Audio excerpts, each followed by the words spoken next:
Hi everyone, welcome to the Tropic Marin channel. My name is Sam Nietzer. I'm a researcher at the University of Oldenburg in the beautiful city of Wilhelmshaven. My job in the working group Environmental Biochemistry is to run the aquarium facility that we have here. There's more videos about the aquarium facility and the research we do. If you want to check it out, it's on this channel. So now we stand in front of our atoll tank, as we called it. Lots of coral, very little water. So it symbolizes kind of how a reef grows in nature. We try to simulate that here. And that brings me to the product that we use in here and that I want to present to you. Phosphate, it's a safe way to deliver phosphate to your corals. In recent years, it became more and more clear how important the phosphate is for the corals, an essential nutrient basically for a healthy coral growth. Without phosphate, you won't get any significant coral growth. In nature, the phosphate is usually supplied by the excrements of fish. They excrete ammonia and phosphates, and these phosphates are often not in a dissolved, but in a particulate form, meaning the coral takes up particles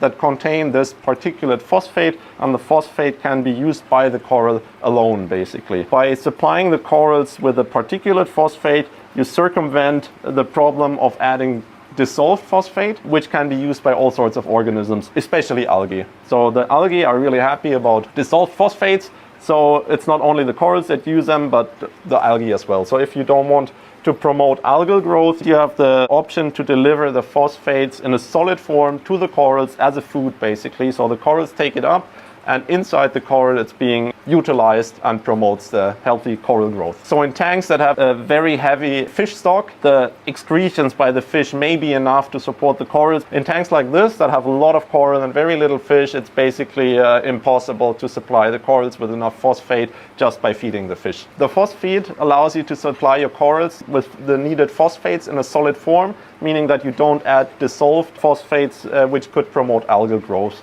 So the corals still get the phosphate, but the algae won't. The application of phosphate is really simple. The instructions are also on the can. So you start with a dosage of 1 milliliter per 200 liters per day. And basically you take a spoon of that, put it in tank water.